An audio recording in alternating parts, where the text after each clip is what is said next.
Wir haben jetzt noch den Talk mit den Students for Palestine. Diese mit einer Person von Students for Palestine, die verständlicherweise lieber anonym bleibt. So, welcome, Papula. Would you like to introduce yourself? Yeah, of course. So I personally joined the movement when I moved to Germany, but the movement has been here for longer.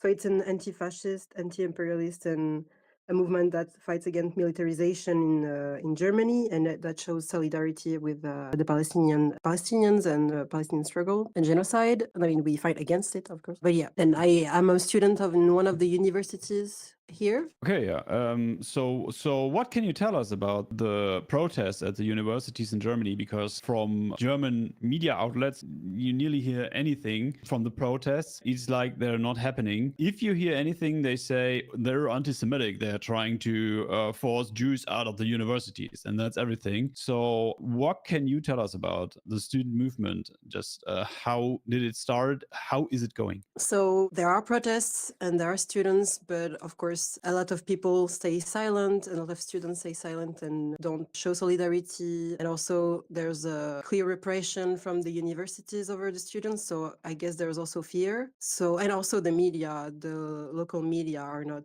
in favor of this solidarity, neither the city. So it is on purpose that each time it is also associated with an anti-Semitic like opinion, which is completely not true, of course, because this is not about that. It is about human rights of people that are like ethnically cleansed in their country, and we want to fight within the universities because they are complicit. Yeah, from my perspective, I once was a student as well. Universities should be the place for leftist thinking, should be the place for solidarity with the suppressed, should be the place where people have an open mind and want to support the oppressed people in this world. And I see that in the American student movement, which does big protest camps and big protests in general, occupies buildings in the universities. But I don't see that in Germany as at all. So what can you tell us about? Is it me who is just not recognizing it, or is there a reason behind that? It is also so when you occupy a building, you also want to be a lot of people. And so we are also not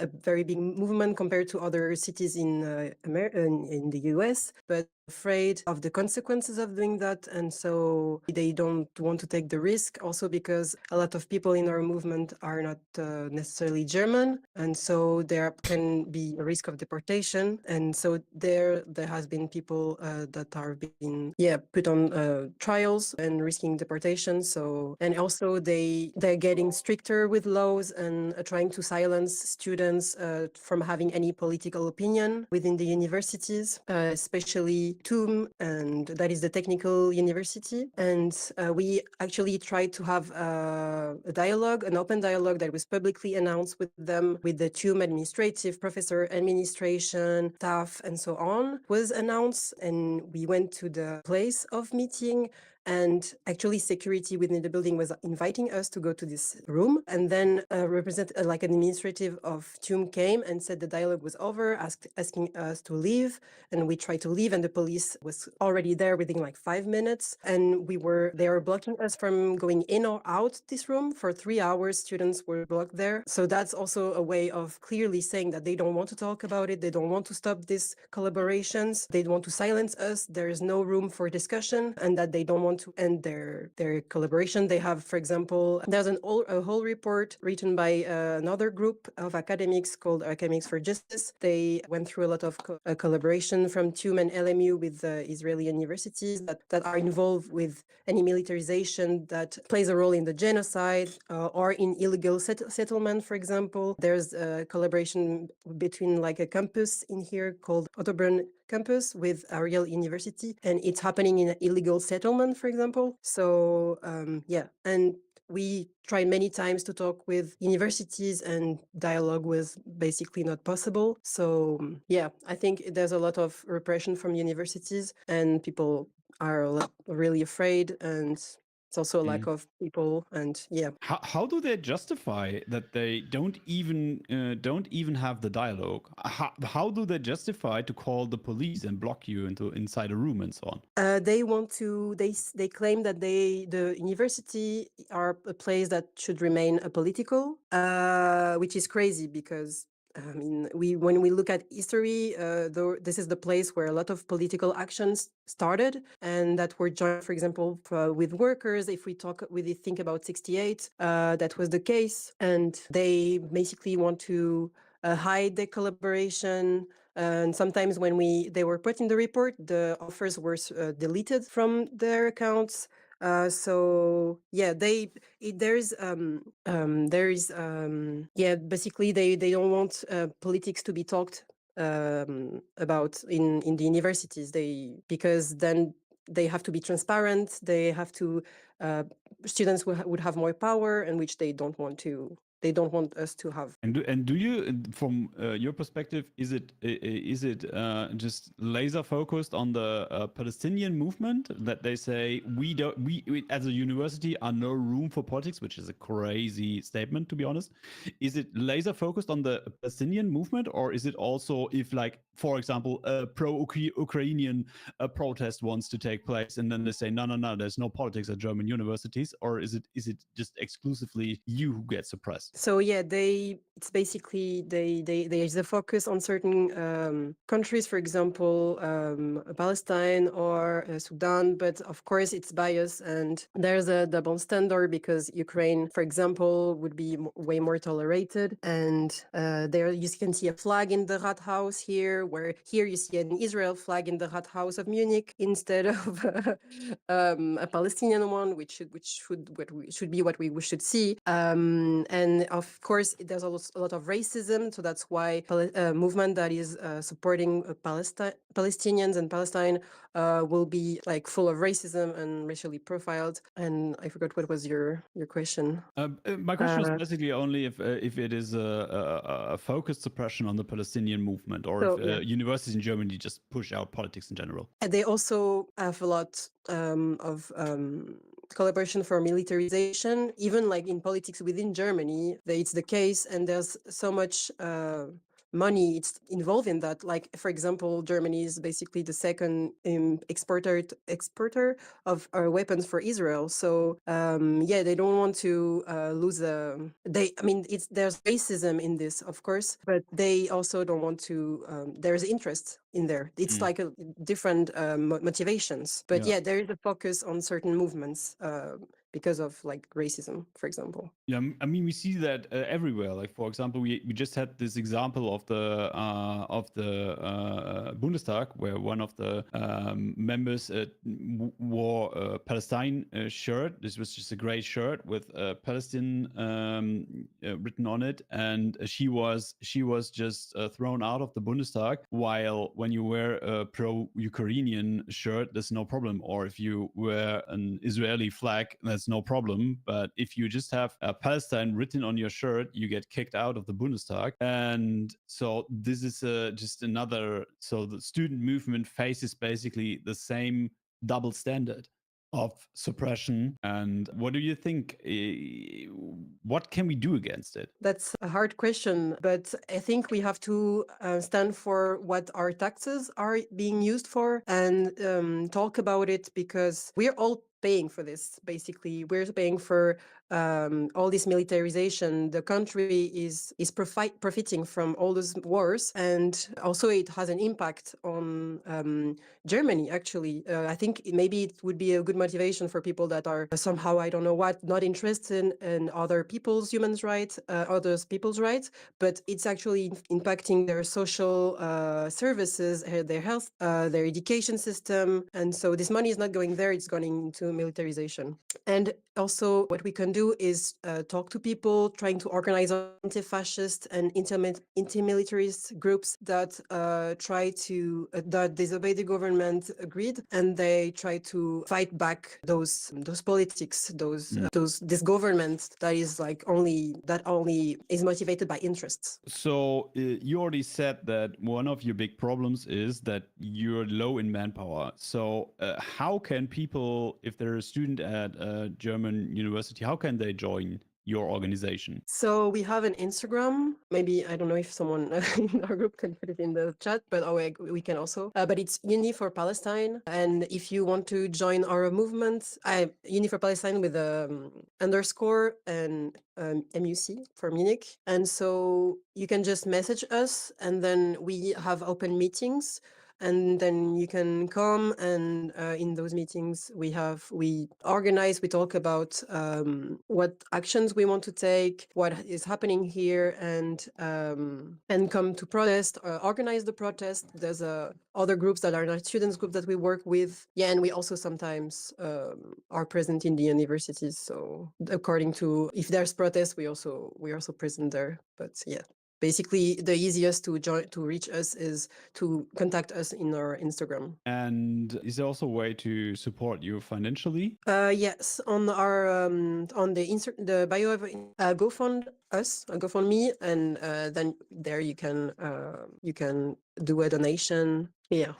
Okay. Yeah. Great. But It's linked in the Instagram account. And yeah, yeah. I'm so sorry to interrupt, but I mean, I think if there's donation to do it, it is better if they're done to projects to like humanitarian projects or any project related to Palestinians. Yeah. Okay. So what is your daily work? Can you if people join your movement, what are you doing? What actions do you do? And yeah, what is your daily work?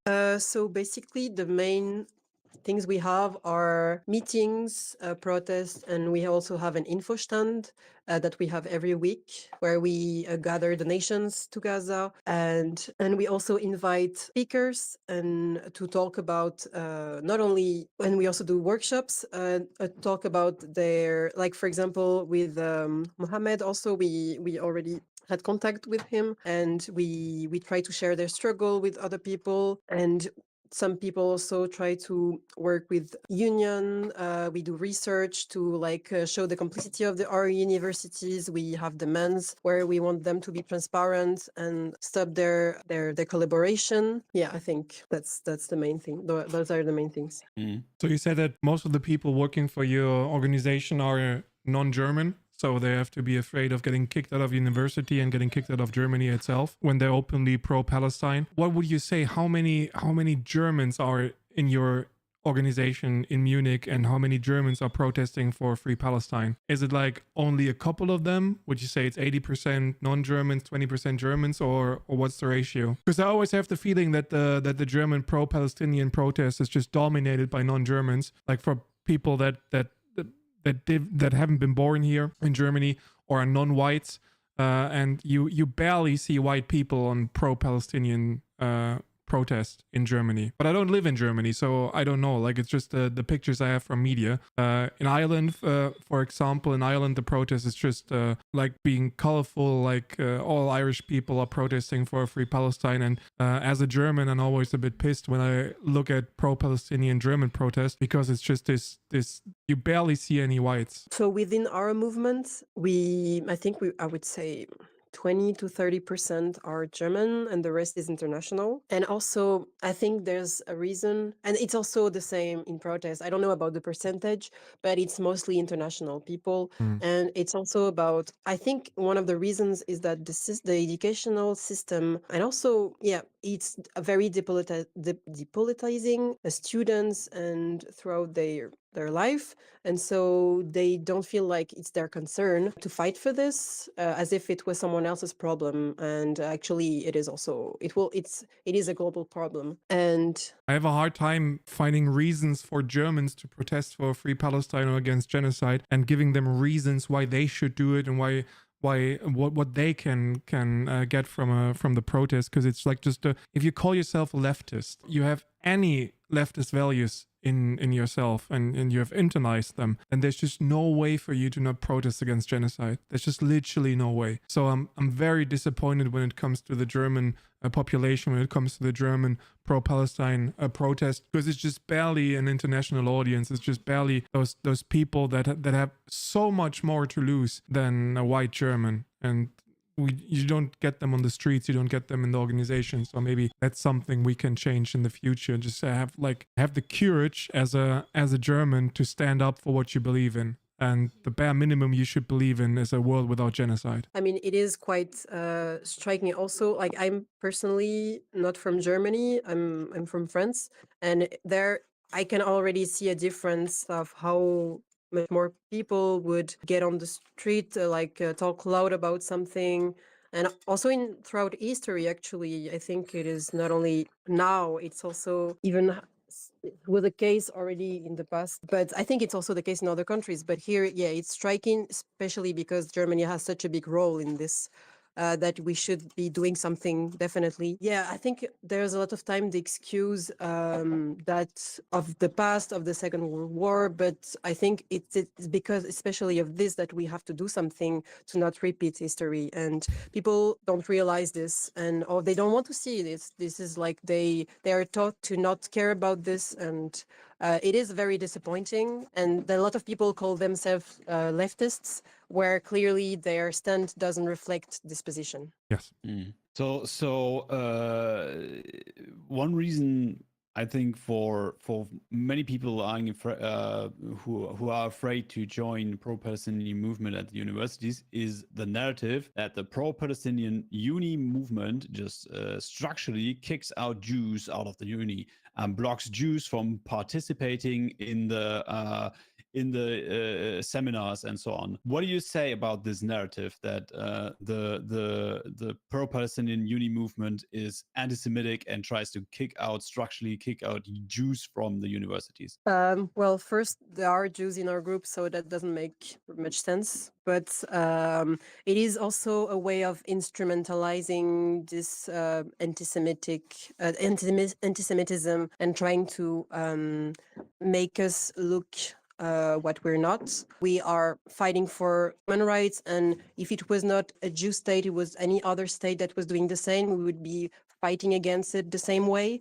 So I think this is a lot of the media and the governments are always associating us with that, to make us look to diabolizing us. Sorry, but yeah, to make the movement like we're excluding people, which is not the case. I think it's also about mixing up anti-Zionism and anti-Semitism, which is nothing. It's not the same at all. And we are fighting Zionism, but yeah, I mean, which is the reason for the discrimination of the pro-Palestinian protest, because the German government has a definition of anti-Semitism which strictly includes anti-Zionism as anti-Semitism, which is a big problem because the police is orientating itself on this, and the whole law system is orientating itself on this stupid definition, and also the universities are orientating themselves on this stupid definition of anti-Zionism being, or any critics of the Israeli state or the Israel military is also anti-Semitism. So it's very easy for the German forces to just call you anti-Semites and kick you out of wherever they want to, lock you in. Yeah, clearly. And it's also, again, to like use this to still like sell weapon and make it as if it's like the right thing to do because they're protecting Jews, which is actually crazy because, I mean, in Palestine, there were already Jews there. So, I mean, it's a multi-religious state. There was a diversity of people, and like also like gathering, like the fact that the will to have this Israeli state is also a way to not feel like as if Jews could not belong anywhere else. They had to have their own state, and where they should be comfortable living in all the countries, like within the countries and so on. And it's also very like actually like the fact that they support this is almost anti-Semitic itself, because it's like excluding and the will to put everyone in one country as if they could not belong elsewhere. I don't know if it makes sense, but yeah. Well, there are lots of people, like a couple of Jews in the pro-Palestinian movement in Ireland, and one of them told us that it's quite frightening because you always get told that one of the reasons why the Nazis in Germany killed the Jews is or was that they believed in a system or in a world where Jews can't be loyal to any other country but the Jewish state, and they can only be loyal to themselves because they're this subhuman kind of human beings. And the state of Israel always tells the story that the Jews need a place to be safe. So Israel has to be defended against everything, and every attack on Israel or every critics on Israel is automatic anti-Semitism. And the Jews tell us that it kind of puts the story on this narrative that when you're a Jew, you have to be loyal to Israel, and you have to end up in Israel because there's just no other place on this world for you to exist. And any leftist movement, any anti-imperialistic movement, or any communist movement should understand that as a human being, you can't be loyal to any state, and religion or ethnicity doesn't play a major role when it comes to identification as a human being. And you can only be loyal to ideas and other people, and not to states or religions or stupid stuff like that. So it's quite frightening how they play the book in their favor and try to push down pro-Palestinian protest in Germany with that in itself anti-Semitic narrative. Yeah, there's like as for the German government, it's also a way to like give away their responsibility in anything, and just like because we sell weapons to Israel, then we're good.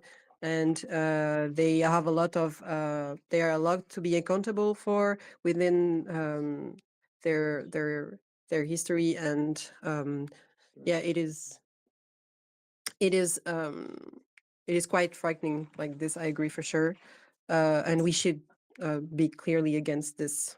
Yeah, is it so? Your movement is a nationwide movement, or is it just for students from Munich? So there's a nationwide movement on any university, or is it just Munich? Because lots of people are asking where they can join. So we are a group of students, but workers are also welcome, and people from outside Munich can also join. But like it's more about if they can help without being present, then that's great. But yeah, we do a lot of things on person, so it's easier to be in Munich. But like yeah, it's open to non-students as well. So some links were shared in my chat. For example, studentsforpalestine.fulda. Then we have studentsforpalestine.hannover. We have Palestine library underscore FFM. I guess that's from Frankfurt. And uni for Pali underscore HB. I don't know. Is this Hamburg? I don't know. I'm not sure. So there are different groups. Maybe in the upload on the YouTube channel, we can collect all these links so people can browse them below in the description and see if there's a group in their region to join. Yeah, it's like organizing. Okay. We have to organize the protest. Like we can't do it decentralized. We have to organize the pro-Palestinian movement and protest in Germany. Otherwise, there's no chance for us. And we have to put some Germans in the protest. So they can't frame the protest as being this terrorist Islamic protest when enough Germans are protesting alongside with our international brothers and sisters. They will still do that, but Germans can't be deported. Try, but we can't be deported, right? Yeah. It's always like it's a great cause, and as a German, I have to thank you that you're doing what we Germans should be doing, like organizing pro-Palestinian protest and being loud for the oppressed on this planet.